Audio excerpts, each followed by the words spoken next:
So great to see you again, Bobby. Nice to see you again. Thank you for having me. Of course. Last time in New Orleans, and now we're in London. Exactly. I've taken you all over the world. Yeah, you have taken me over. I know, my Like pleasure. I expect more places after this. Australia next. I'll be there. Okay, good, I will perfect, be there. excellent. Congratulations. Thank you. Okay, this just from where we're sitting right now is an amazing set. Yeah. One of many amazing Yes. sets that you have on this film. But just first of all, bring us up to speed where the Horsemen are now Sure. and what is kind of the plot Sure. of this one. Absolutely. Well, it's a year later, and one of the things that's really difficult and challenging when you're making a sequel, particularly a sequel that's, we're not based on a comic book. We don't have 50 years of stories. We're not based on some best-selling YA series of novels that have sold 8 gazillion copies.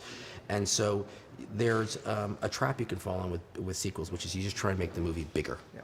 And I think we've all seen those movies, and it's noble attempt. You go, well, it's the same movie but just bigger. Mm-hmm. And so it was really important to us to try and figure out a way to not do that. And one of the things that we had to do is in recognizing when you're looking at the first movie is that the first movie is based around 3 shows, right? There's a show in Vegas in the beginning, there's a show in New Orleans in the middle, and there's a show in New York at the end. And we couldn't do a movie that was based on shows because the audience, A, would be very difficult to replicate them. 2, the audience would understand the rhythm of that, and therefore they'd be ahead of the movie and figuring out the plot, and of course you never want that.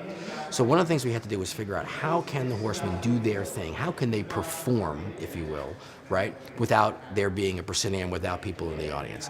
So one of the things we said was, okay, well, and part of the plot is they have to steal something. And so what this set is, this is in Macau, we're not really in Macau, of course, but this is the Science Center. It's based on a real place, the Science Center in Macau. This giant monolithic, fantastic thing behind us is some kind of supercomputer, which I can't tell you too many details on. This is a scene where there's going to be a lot of guards around, and the Horsemen each using all of their superpowers, for lack of a better word, right? Merritt using his mentalism, and Jesse using his brains, and Dave using his card skills, and all of that stuff to figure out a way to sort of kind of pull off something that is, highly unlikely. This, one of the things that's fun is, you start to figure out, well, what is it going to look like? And so you look at laboratories and you get some references there, but then of course you want it to be a movie. And this building that we're in had this octagonal shape. When we first walked into it, because we're in and we said we must take advantage of that. So that's one of the things that's really, really super cool about this. This thing right here, you can't see it now, but it actually moves down. It goes up and down. It has this hydraulic thing on it. It's a very cool sound. You have these fun things. My favorite thing on the movie, I love every department. The prop department makes up, this is, hold on, right there. This is not the latest Samsung thing. This is actually a piece of plastic. But look how cool it looks, and it's lit up, and when you stick it on that thing, it sticks there like a magnet. And so we have scenes of, the guards who are running around very precisely. They're not doing anything. It's a piece of plastic, but I promise it will be in a store near you pretty soon. Now you're really lucky because you have pretty much most of the cast back. Got the it, original pretty much cast, everybody back, yeah. Unfortunately, Isla, although Yes, she's having a baby. It's a mitzvah by any other means. Exactly. Mazel tov to Mazel her. tov We to were her, in the yes. elevator with That's Sacha right. Baron Cohen this morning, Yes. by the way. But you've got some great new additions. Yes. Lizzie Kaplan. Yeah. It was, Isla is extraordinary. She's such a wonderful person, such a talented comedian. It was one of those calls where it's like, amazing news, I'm pregnant. Great. What do you do? Wait, well, that's when everybody understood and, tried to look at it as an opportunity. There was no way we would ever hire another actress to play Henley Reeves. That is Isla.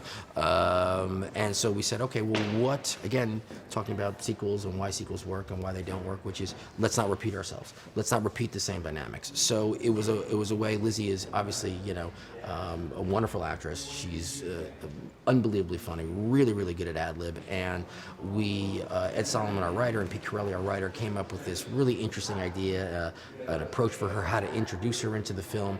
And whereas in the first movie, in a way, her relationship is primarily with Jesse Eisenberg. What sort of the happy accident we found is that she sort of messes the dynamic of the entire group. And so that's really great. And she's been just, every scene that she's been in has just been really fun. The cast, it took her all of about 6 minutes to have the cast fall in love with her. It's like she was, here the whole time. And so that's been great. And very quickly, Daniel Radcliffe. And Daniel Radcliffe, I mean, that, it was sort of like a dream. We're like, we have this new character. He's a little mysterious. We want him to be British.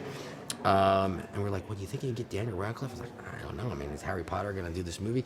And he loved the script. We had a lovely breakfast with him. The only thing he said was, he goes, "I know this is a movie about magicians, but you cannot have me say the word magic, because if you do, that's the only clip anybody will use, and it'll be repeated over and over again, and I'll just be saying magic. And if you stick a wand in my hand, I'm not doing the movie."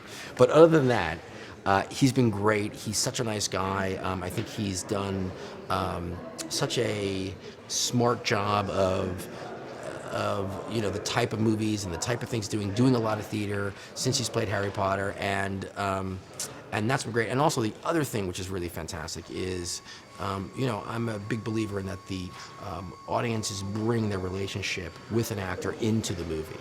And so he's a cultural icon, he's a world icon, they know him as Harry Potter primarily, and yet this part could not be any different so much different than Harry Potter. And so that's fun. I think the audience really loves when you get to take someone they love and then show them a different way to love that person. Yeah. And then finally, we've also still got Michael Caine back, so the symbolism, the visual symbolism, the literal symbolism of having one of not just the world's, but certainly the United Kingdom's most revered actors, right? And yet one of their newer ones. And we've purposely put them in scenes together. We've purposely created imagery where they're both of their faces are on screen in profile together. It's just a really, really great, fun, extra thing that I think the audience sees that you can't not get a smile because it's two unbelievable icons. Well, I know how much I love the first one, so I can hardly wait for this one. Oh, thank you. And just get working fast. So get working fast. No, I mean these people. Look, you just missed me. I was just barking at them before you came in. I'm sure you've grown a great career here. Yes, so thank you. Congratulations. Thank you again, so and much. great to All talk right, to you. great talk to you too. Thank you.